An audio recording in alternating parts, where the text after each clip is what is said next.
Que dit la loi sur la donation-partage et le démembrement de propriété? Comment ces outils permettent-ils d'anticiper la transmission de son patrimoine et d'assurer une répartition sereine entre les héritiers?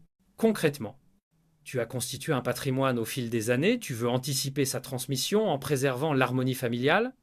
Peut-être veux-tu aussi protéger ton conjoint, favoriser un enfant en difficulté ou garantir l'équité entre tous. À ce sujet, on évoque des notions comme la donation-partage, l'usufruit, la nue propriété, le démembrement. Tu veux comprendre tout cela? Avant de plonger dans les mécanismes, clarifions le vocabulaire, car il structure la compréhension du sujet. Concernant la donation-partage, il s'agit d'un acte notarié qui permet à une personne de répartir de son vivant ses biens entre ses héritiers. Dans ce cadre, on parle de donateur pour la personne qui donne et de donataire pour la personne qui reçoit. Concernant le démembrement de propriété, il s'agit d'une division juridique d'un bien. Le bien est ainsi considéré comme détenu, d'une part, par une personne en usufruit. Cette personne a le droit d'utiliser le bien et d'en percevoir les éventuels revenus, et ce même bien est également, et d'autre part, détenu par une autre personne, cette fois-ci en nue propriété. Cette autre personne a le droit de disposer du bien. Dans les faits, par exemple, le bien ne peut pas être vendu sans son autorisation. Ce démembrement juridique et particulier du bien disparaît à terme. En effet, quand l'usufruit disparaît avec tel ou tel événement, le bien est alors de nouveau détenu en pleine propriété. Dans le cadre de cette technique, on parle d'usufruitier, c'est la personne qui garde l'usage et les revenus du bien, et de nu propriétaire, c'est la personne qui reçoit la nue propriété et qui obtiendra la pleine propriété à l'extinction de l'usufruit. La connaissance de ces termes est essentielle pour comprendre les droits et obligations de chacun et éviter les malentendus lors de la transmission. Nous prendrons le temps de les expliquer à nouveau et de les illustrer au fur et à mesure de l'épisode. En France, près d'un quart des transmissions de patrimoine sont réalisées de façon anticipée, souvent via la donation-partage ou le démembrement de propriété. Pourquoi? Parce que ces outils juridiques permettent d'organiser le partage de son vivant, de prévenir les litiges entre héritiers, de garantir la paix familiale, de protéger le conjoint survivant et d'optimiser la fiscalité des transmissions. La donation-partage et le démembrement sont des leviers puissants au service des projets familiaux, mais ils nécessitent rigueur, conseil professionnel et une parfaite connaissance du cadre légal. Alors, installe-toi et prépare-toi pour une présentation structurée du fonctionnement de la donation-partage et du démembrement de propriété. Voici le programme. Nous commencerons par les fondements de la donation-partage. Qui peut l'utiliser? Comment la mettre en place? Quels en sont les effets sur le partage et la succession? Ensuite, nous aborderons le démembrement de propriété, ses usages, ses implications juridiques et patrimoniales. Puis, nous passerons en revue les avantages, les limites et les points de vigilance. Enfin, nous terminerons par des conseils pratiques et des mises en garde pour sécuriser ta démarche. L'objectif est de t'apporter toutes les clés juridiques pour anticiper, organiser et sécuriser la transmission d'un patrimoine. Commençons par la donation-partage.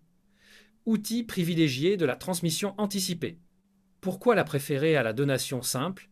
Qui peut en bénéficier? Et quels sont ses effets et ses conséquences sur la succession?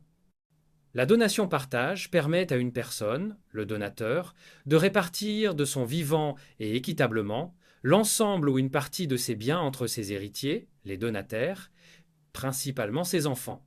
Cette opération implique qu'il y ait au minimum 2 donataires, et elle nécessite l'accord de tous, car chacun doit accepter ce qu'il reçoit. L'acte est obligatoirement passé devant un notaire. Comme son nom l'indique, l'acte a pour conséquence un double effet. Il constitue d'une part une donation, c'est-à-dire un transfert immédiat de propriété du donateur vers les donataires, et d'autre part un partage, c'est-à-dire une fixation des fractions données à chaque donataire. La donation-partage peut porter sur des biens immobiliers, des liquidités, des parts de société et même des biens professionnels. Il est aussi possible de faire bénéficier sous certaines conditions ses petits-enfants. Contrairement à la donation simple, qui prend en compte la valeur du bien au jour du décès, la donation-partage fige la valeur du bien au jour de l'acte. Cette différence et cette spécificité de la donation-partage permet de sécuriser les bénéficiaires contre des évolutions de valeur, par exemple un bien immobilier qui prend de la valeur après la donation. Cela limite les risques de contestation au moment de la succession. La donation-partage peut, enfin, être réalisée en une ou plusieurs fois. Cela permet de s'adapter à la composition du patrimoine et aux besoins de la famille. Prenons un exemple. Tu possèdes une maison, 2 appartements et un compte d'épargne.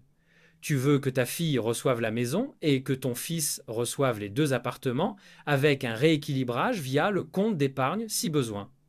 Grâce à la donation-partage, tu attribues à chacun ses biens en fixant leur valeur au jour de l'acte. Si plus tard, la maison prend de la valeur, il n'y aura pas de réajustement. Chacun connaît sa part, la transmission est transparente, les conflits sont évités et la succession future est simplifiée. Cette première partie est terminée. Si elle t'a été utile, like, partage et abonne-toi. On reprend tout de suite. Passons à un autre outil très utilisé, le démembrement de propriété. Cette technique permet de transmettre des biens tout en conservant certains droits sur eux. Cela offre ainsi la possibilité, par exemple, de protéger le conjoint survivant ou d'organiser une transmission progressive. Comme expliqué au début de l'épisode, le démembrement de propriété consiste à séparer la propriété d'un bien en 2 droits distincts. D'un côté, l'usufruit et de l'autre, la nue propriété. L'usufruit, c'est le droit d'utiliser le bien. Par exemple, y habiter, le louer ou percevoir les revenus, mais sans pouvoir le vendre ou l'hypothéquer seul. La nue propriété, c'est le droit de disposer du bien, c'est-à-dire avoir, principalement, la possibilité de vendre le bien. La nue propriété a pour perspective de se transformer en pleine propriété à l'extinction de l'usufruit. Le plus souvent, cela arrive au décès de l'usufruitier.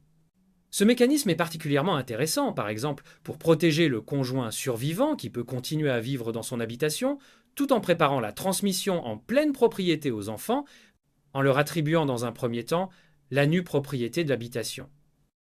Le démembrement est très utilisé dans 2 cas. Le premier cas est celui de la donation avec réserve d'usufruit. Dans ce cas, tu donnes la nue propriété d'un bien à tes enfants et tu conserves l'usufruit. Tu continues à en percevoir les loyers ou à y habiter. À ton décès, tes enfants deviennent automatiquement pleins propriétaires, sans droits supplémentaires à payer. Le second cas existe dans le cadre du mariage pour protéger le conjoint survivant. En effet, lors de la succession, le conjoint survivant peut choisir de recevoir l'usufruit sur l'ensemble de la succession, les enfants recevant la nue propriété. Cela lui permet de conserver l'usage ou les revenus des biens familiaux pendant toute sa vie. Le démembrement permet d'optimiser la fiscalité, car la valeur transmise est calculée sur la seule nue propriété. L'usufruit de son côté est évalué selon un barème fiscal dégressif en fonction de l'âge de l'usufruitier. Retrouve le lien vers le barème en description et en commentaire. Prenons un exemple. Tu possèdes 2 appartements. Tu fais une donation-partage en donnant la nue propriété d'un appartement à ton premier enfant et la nue propriété de l'autre appartement à ton deuxième enfant. De ton côté, tu conserves l'usufruit de ces 2 appartements. Tu peux ainsi continuer à habiter un de ces logements et louer l'autre pour en percevoir les loyers. À ton décès, tes enfants deviendront automatiquement pleins propriétaires de ces appartements sans autre formalité ni droit à payer. Ce montage permet de protéger tes droits de ton vivant tout en préparant la transmission. Il est donc souvent utilisé pour organiser la gestion du patrimoine familial. Voyons maintenant quels sont les intérêts de la donation-partage et du démembrement de propriété, quels sont les pièges à éviter et les précautions à prendre pour garantir la sécurité juridique et la paix familiale. Nous l'avons déjà évoqué précédemment, mais il est important d'insister sur l'intérêt de chacune de ces 2 techniques de transmission.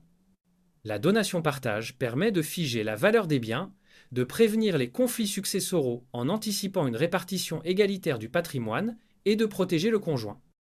La technique du démembrement de propriété permet quant à elle de transmettre un bien tout en gardant l'usufruit, de faciliter ainsi une transmission progressive du patrimoine et d'optimiser la fiscalité. Ces 2 techniques qui peuvent se cumuler offrent donc souplesse et sécurité sous réserve du respect de la législation. Les limites et les risques de ces techniques sont principalement les suivants. La donation-partage nécessite l'accord de tous les enfants majeurs. Elle doit impérativement respecter la réserve héréditaire, car il n'est pas possible de priver un héritier réservataire de sa part minimale d'héritage. La valorisation des biens doit être juste et transparente. Une sous-évaluation ou une répartition inéquitable peut être contestée lors de la succession. Si tu veux en savoir plus sur les règles de la succession, regarde l'épisode consacré à ce sujet. Il est intitulé Succession, les clés pour comprendre comment cela fonctionne. Tu trouveras cet épisode dans la playlist Droit de la famille ou directement en utilisant le lien juste en haut à droite, concernant le démembrement de propriété. Cette technique suppose une bonne entente au long cours entre usufruitier et nus propriétaire. Entretien, réparation, décisions importantes requièrent parfois l'accord des deux. En cas de mésentente, la gestion du bien peut devenir conflictuelle. Attention, les règles, surtout fiscales, peuvent évoluer.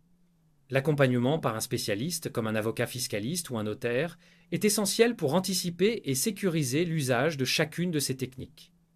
Exemple. Après une donation-partage, le parent usufruitier souhaite louer le bien, mais les enfants nus propriétaires s'y opposent ou refusent de financer certains travaux.